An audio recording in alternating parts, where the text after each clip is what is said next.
벌써 바뀐다고? 제2기 이시바 내각. 일본 정치가 요동치고 있다.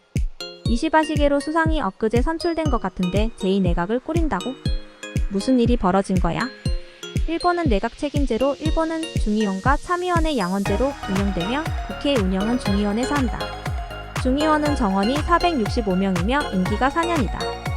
총리의 해산권으로 해산하면 4년을 보장받지 못한다. 중의원을 해산하고 선거를 치른 이유는 정권의 지지율 하락이 요인이다. 기시다 수상이 연임을 포기한 이유도 지지율 하락 때문이다. 문제의 발단은 정치자금 수지보고서를 규정대로 기재하지 않은 자금 때문이다. 정치자금 수지보고서를 제출해야 하는데 자민당 의원 중에서 정치파티 및 후원에 자금을 기재하지 않은 문제로 국민들로부터 비난을 받고 있었다. 이번 선거에서 자민당에서는 문제 의원들에 대해 10명은 공인하지 않았지만 34명에 대해서는 공인하여 선거에 임했다.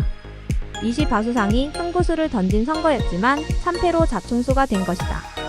패배 요인 중 하나는 자민당에서 비리 의원에 대해 공인하지 않았으면서 그들의 선거에 2천만 원씩을 지원한 것이 발각되어 유권자들로부터 등을 찌게 만들었다.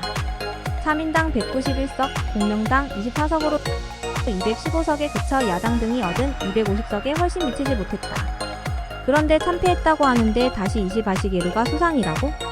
자민당과 공명당이 과반수를 확보하지 못해 참패하기는 했지만 입헌민주당, 일본유신당, 공산당, 국민민주당 등 야당이 연합하지 못해 수상 선출 투표에서 다시 이시바 시게루가 수상으로 선출된 것이다.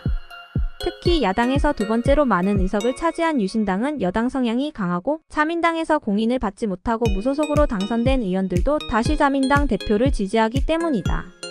입헌민주당의 노다 수상이 연합을 위해 분주히 뛰었으나 목표로 했던 의석에 도달하지 못했다.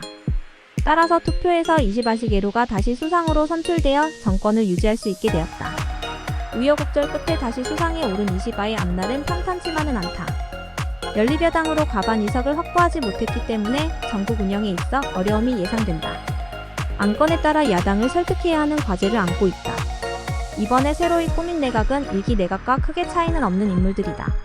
2024년 10월 1일에 발족한 1기 내각은 8일반의 중의원 해산으로 전후 최단명 내각이 되었다.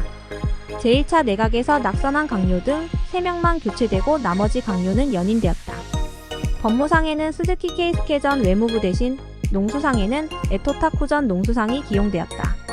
국토교통상에는 공명당 대표로 취임한 사이토를 대신해 같은 공명당이 나카노 쇼시가 기용되었다. 야당의 질이 멸렬한 연합 움직임으로 다시 꾸린 제2기 이시바 내각이 어떻게 이끄느냐에 따라 그의 임기도 정해지게 되었다.